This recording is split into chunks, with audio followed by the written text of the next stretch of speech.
Have you ever wondered why narcissists crave your attention? Even after you've cut them off completely, you made the choice to walk away, to break free, to reclaim your peace. Yet, they linger in your mind, in your thoughts, in your memories.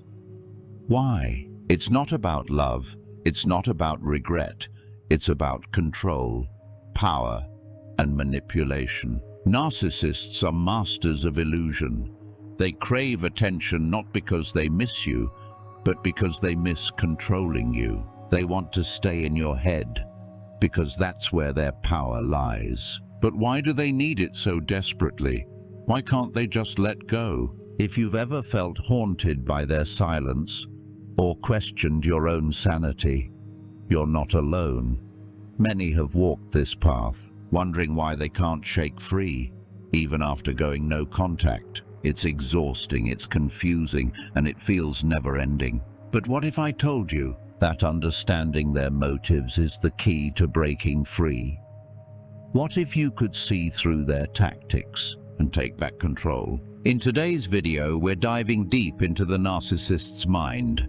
We'll reveal why they crave your attention even after no contact, the manipulative tactics they use to keep you emotionally trapped, and most importantly, how to break free once and for all. We'll explore powerful Stoic principles that helped Marcus Aurelius and Epictetus rise above manipulation, and how you can use them to reclaim your peace. This isn't just about understanding narcissists, it's about empowering yourself to live free from their influence and to find strength where they wanted you to feel weak. So if you're ready to break the cycle and take back control of your mind and emotions, keep watching. Because today, you're not just learning about narcissists, you're learning how to break free and truly live again. Part 1.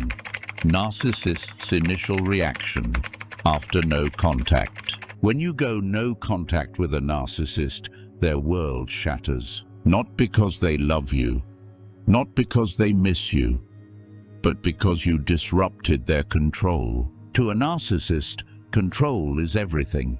It's the foundation of their identity, their power, their existence. They see themselves as the center of your universe, the one you depend on, the one you need, the one you can't live without. So when you walk away, when you choose silence over chaos, they don't just feel abandoned, they feel dethroned. Their initial reaction is disbelief. How could you do this to them?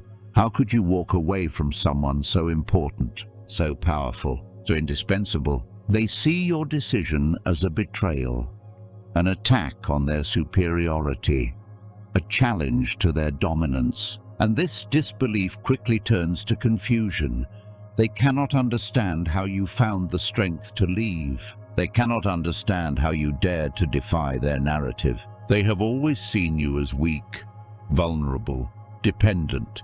They believed you needed them more than they needed you. They trusted that your emotional attachment, your desire for closure, your fear of loneliness would keep you bound to them. So they wait, silently, patiently, calculating their next move. This is not the silence of indifference, it's the silence of strategy, the silence of manipulation, the silence of a trap.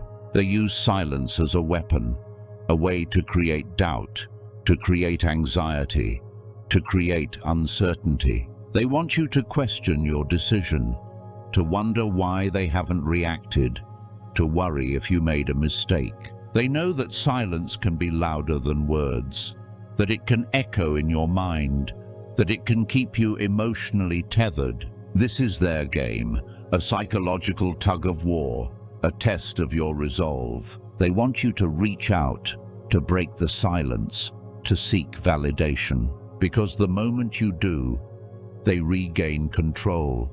They confirm their narrative, that you need them, that you can't live without them, that they are still the center of your world. This is the first trap, the first manipulation, the first test of your strength. And here's the truth. Narcissists don't miss you. They miss controlling you. They miss the power, the influence, the attention. They crave your validation because it feeds their ego. Without it, they feel empty, insignificant, invisible. Their silence is not about moving on. It's about maintaining control without lifting a finger. They believe that by doing nothing, by saying nothing, by appearing unaffected, they can make you question everything. They watch from a distance, observing your reactions, monitoring your social media, relying on mutual acquaintances to gauge your emotional state, all while maintaining an outward facade of indifference, as if your absence means nothing to them. But behind that facade, they're calculating, plotting, waiting for you to break, to reach out, to fall back into their trap. This is the second trap, the trap of illusion, the illusion of indifference, the illusion of power. They want you to believe that they've moved on, that they're perfectly fine without you, that you're the one suffering. They want you to feel regret, to feel longing, to feel the need for closure. Because in their mind, they are the prize, they are the one you cannot live without. They believe that sooner or later, you will second-guess your decision, feel lonely, feel vulnerable, and come crawling back. This is why they go silent, why they hold back, why they wait. They want you to feel the void, to feel the emptiness, to feel the need for their presence. They want you to forget the pain they caused, the manipulation, the lies, the control. They want you to remember the good times, the charm, the love bombing, the illusion of who they pretended to be. They want you to convince yourself that they were not that bad, that you overreacted, that you made a mistake. They want you to seek reconciliation, to reopen the door they never wanted closed. This is the third trap, the trap of nostalgia, the trap of false memories, the trap of emotional manipulation. They know that your emotions are their greatest weapon, that your empathy, your compassion, your desire for closure can be used against you. They trust that by staying silent, by withholding communication, by creating uncertainty, they can provoke your emotions. They want you to feel guilty, to feel responsible, to feel the need to explain yourself. Because the moment you do, they regain their power, they regain their control.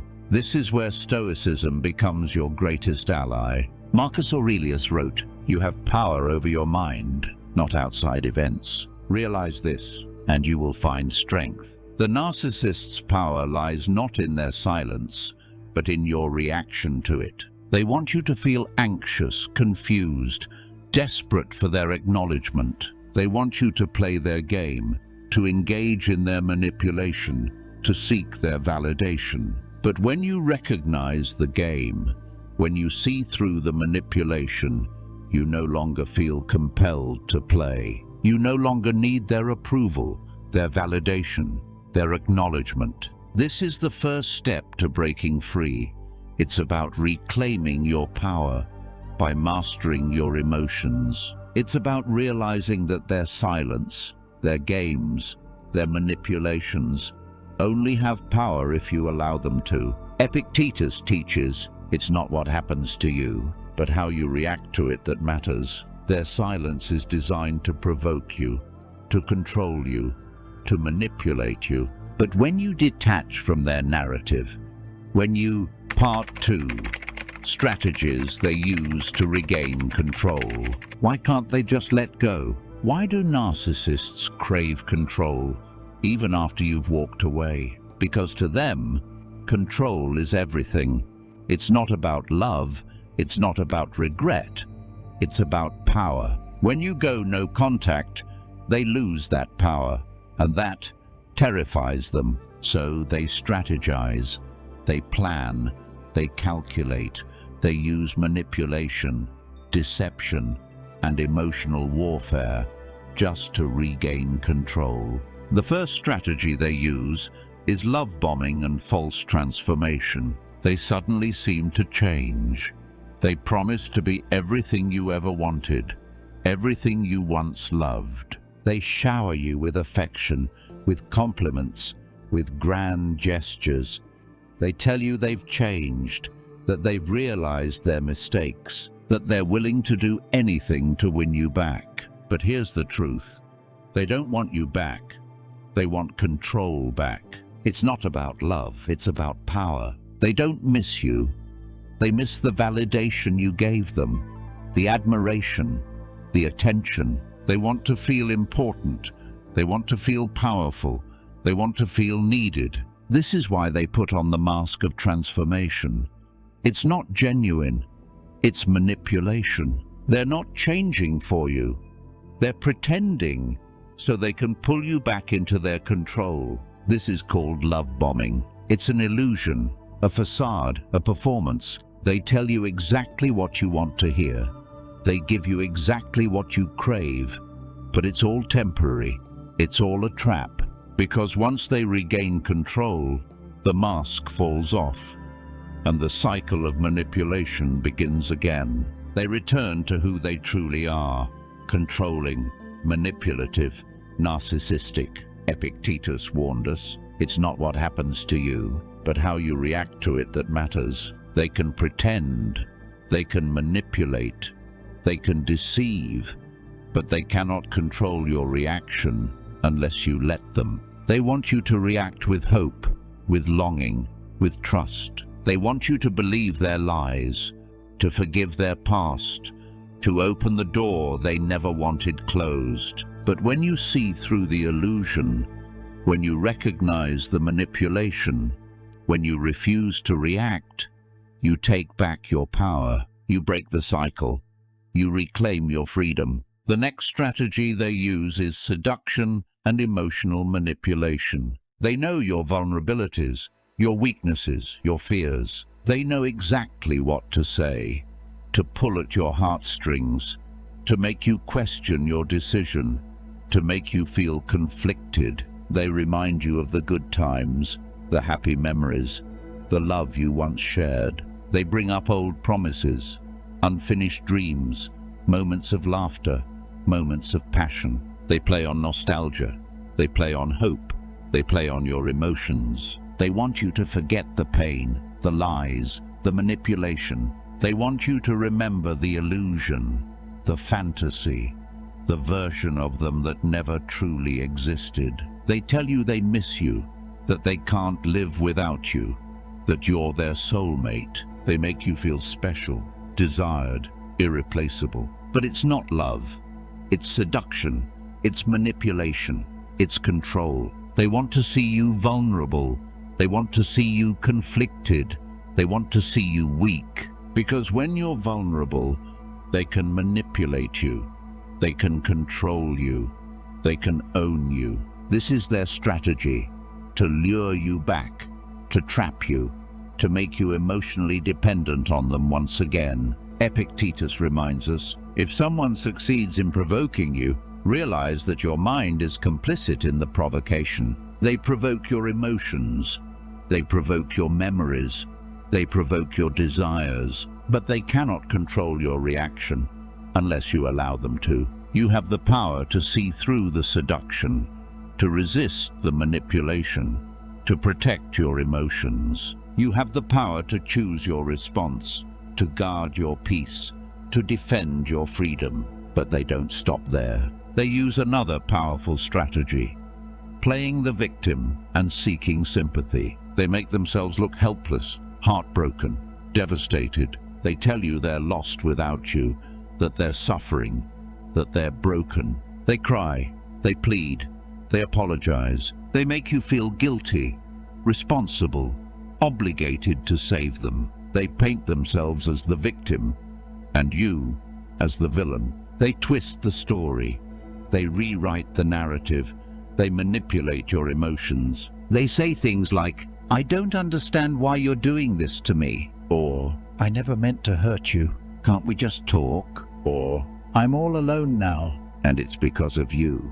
They play on your empathy, your compassion, your kindness. They know you don't want to see them suffer. They know you care.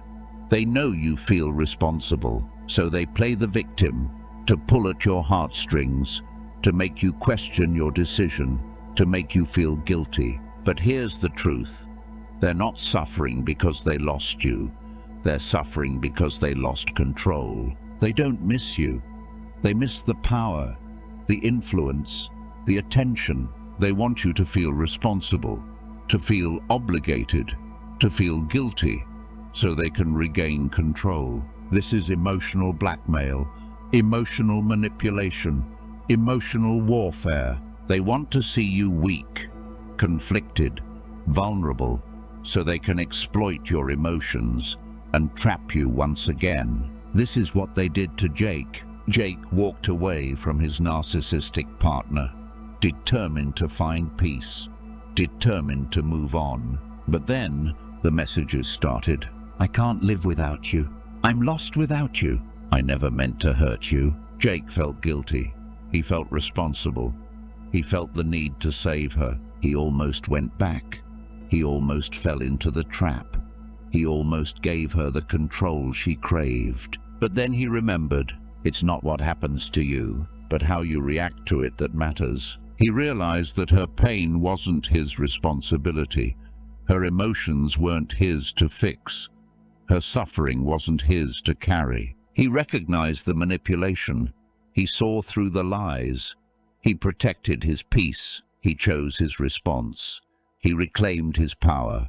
He broke the cycle. Which strategy surprised you the most? Which one have you encountered before? Share your experience in the comments. And remember, narcissists don't seek love. They seek control. But you have the power to break free, to protect your peace, to reclaim your life. This leads us to the next principle, one that can completely change your perspective and give you the strength to move forward. Stay tuned. Part 3. Manipulative tactics for emotional control. Even after no contact, they try to control your emotions from afar. They no longer have direct access to you, but that doesn't stop them. They use subtle, calculated, manipulative tactics. Tactics designed to make you question yourself, to doubt your decisions, to feel conflicted. Why? Because if they can control your emotions, they can still control you. One of the most powerful ways they do this is through social media manipulation. They post carefully crafted pictures, status updates, stories designed to provoke a reaction. You see them smiling, laughing, living their best life. They look happier, more successful, more fulfilled than ever. They post photos with new people, in exotic locations, doing exciting things. They look like they've moved on, like they're thriving, like they never needed you. But it's a performance, a facade, an illusion. It's carefully staged, meticulously crafted, deliberately posted, because their goal isn't to share their life, it's to manipulate your emotions. They want you to feel regret, to feel jealousy, to feel doubt. They want you to question yourself. Did I make a mistake? Were they really that bad? Did they actually change? They want you to feel like you're missing out, like you've lost something, like you made the wrong choice. This isn't about their happiness, it's about your pain. They want you to suffer. They want you to crave them. They want you to come crawling back.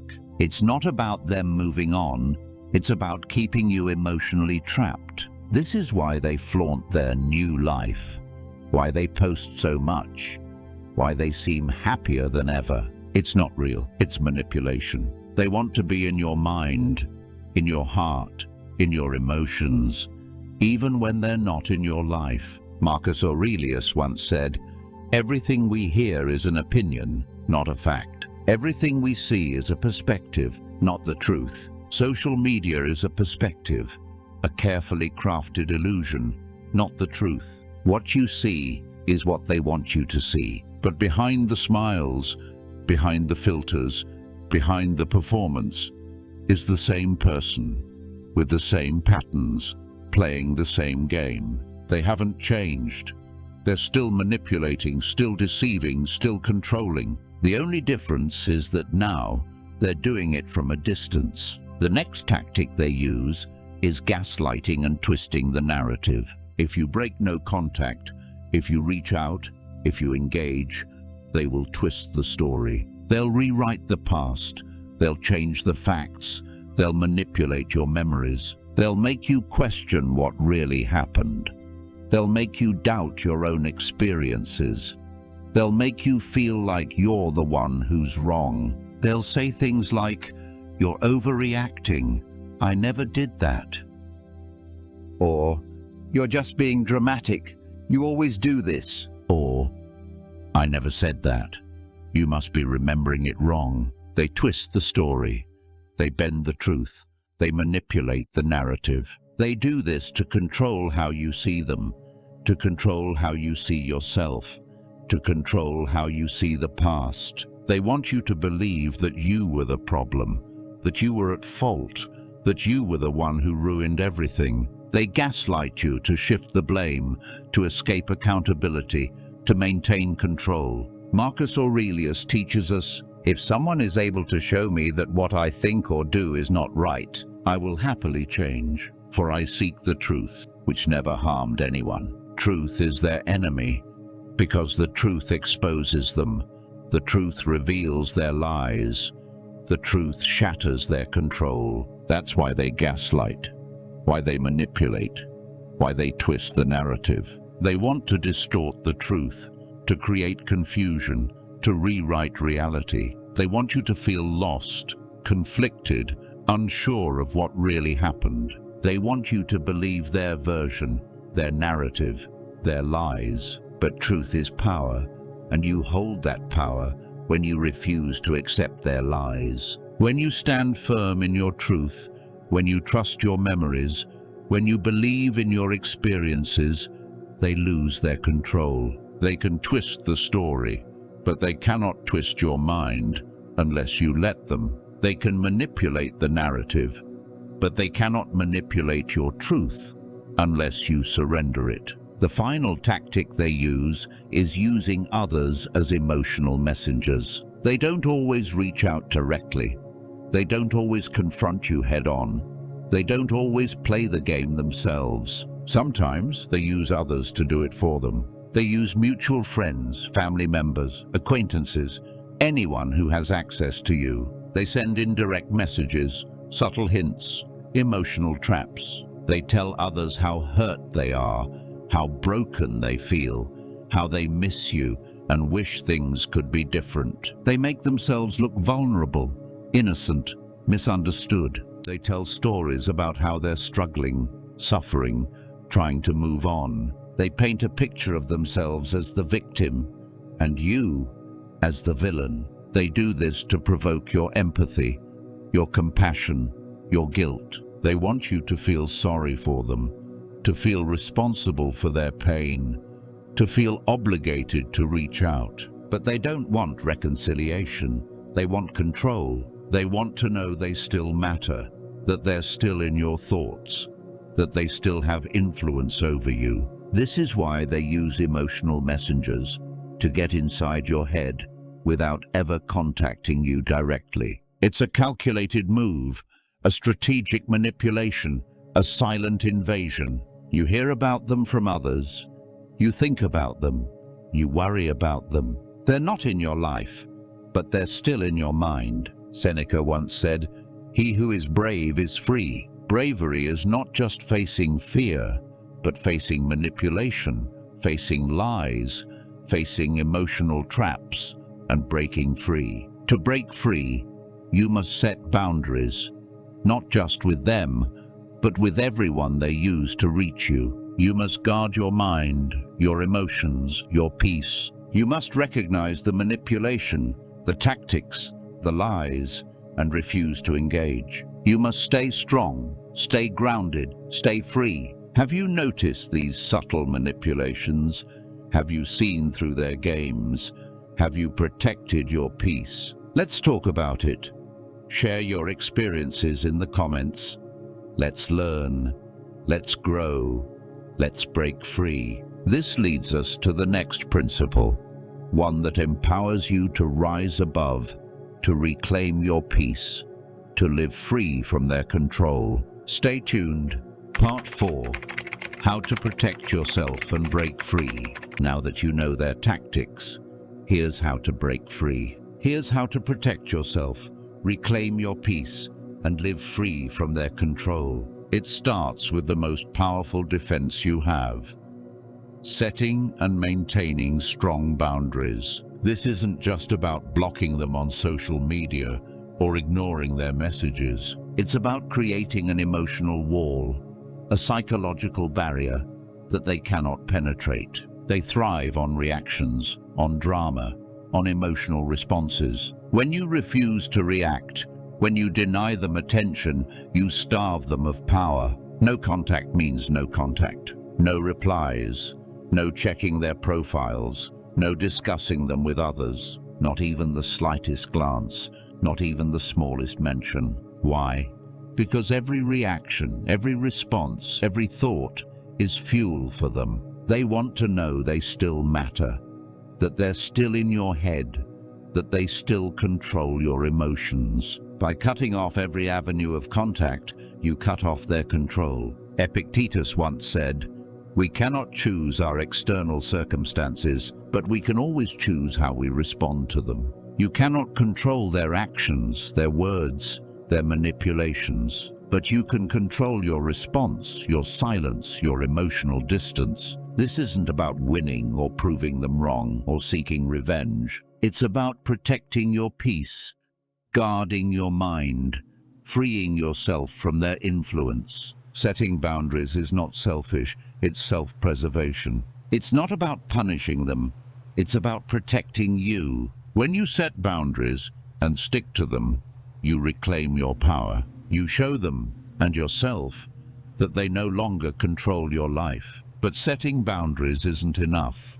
You must also practice emotional detachment. In Stoicism, this is known as apatheia, emotional tranquility. It doesn't mean you stop feeling or that you become cold and indifferent. It means you stop reacting, stop absorbing their drama, stop letting their actions control your emotions. They will try to provoke you, to anger you, to guilt-trip you, to get any emotional reaction. They want to know they can still affect you, still hurt you, still control you. But when you practice emotional detachment, when you master apatheia, they lose their power. You see their games, their manipulations, their provocations for what they truly are, desperate attempts to control. And once you see through their games, they can no longer trap you. Marcus Aurelius teaches us, choose not to be harmed,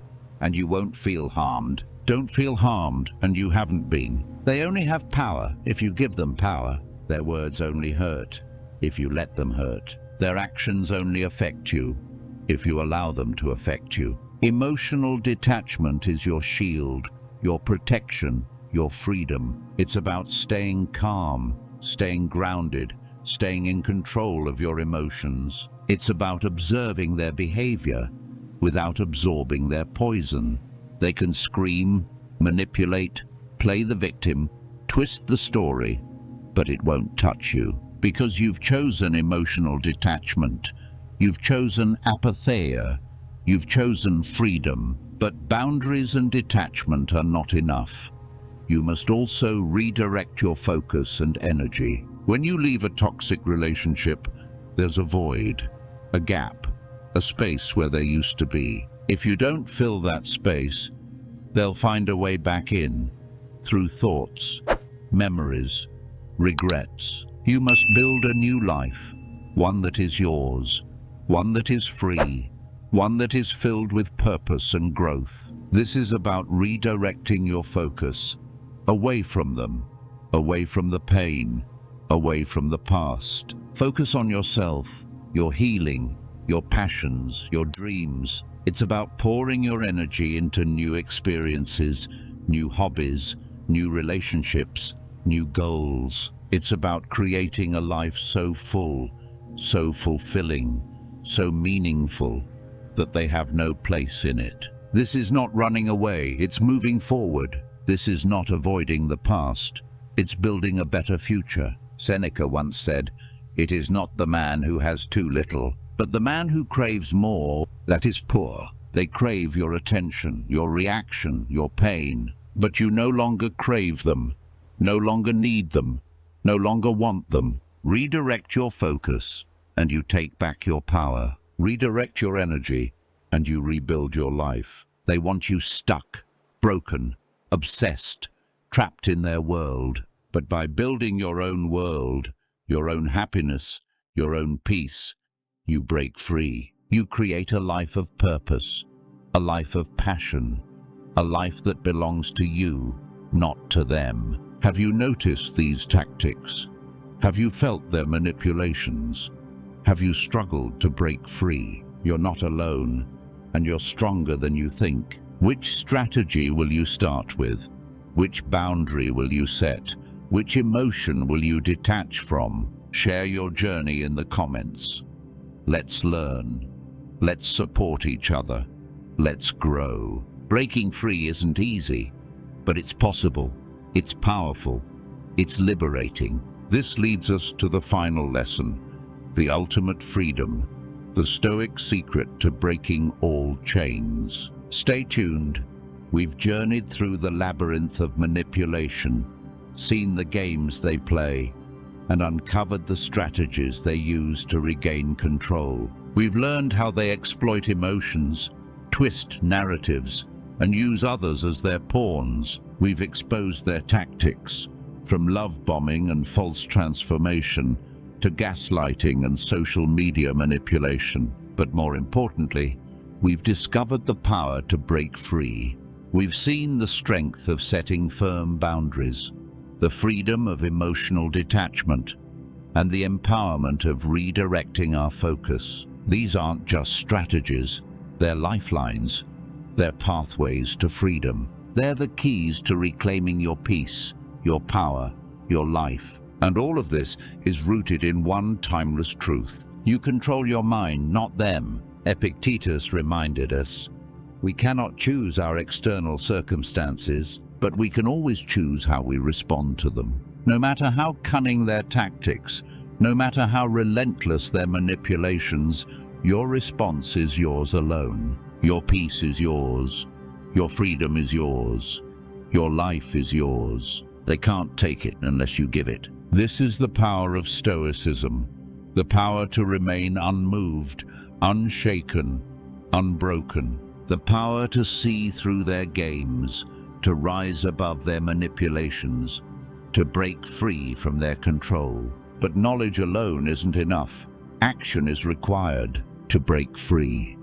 You must take the first step, and then the next, and the next. Start by setting firm boundaries and maintaining them with unwavering resolve. Practice emotional detachment.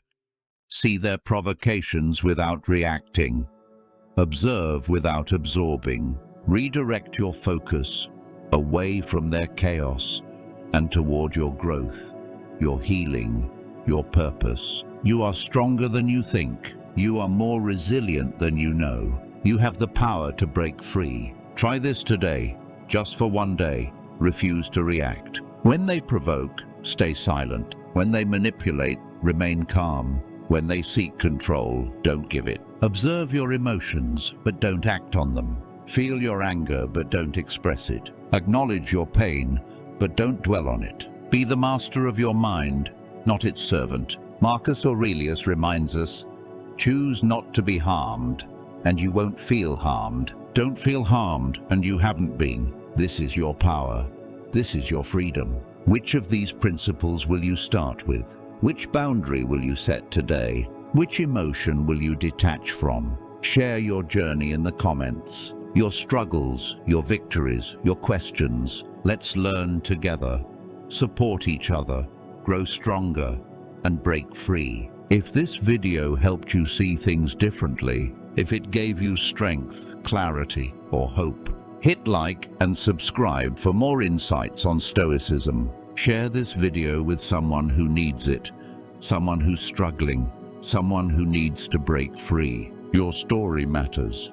Your journey matters. Your voice matters. If you're curious about more Stoic wisdom, about mastering your mind, about finding peace in chaos, don't miss our next video. We'll explore the ultimate Stoic secret, the key to unbreakable inner peace. You have the power to change your life, to break free, to reclaim your peace, to live with purpose and strength. It starts today.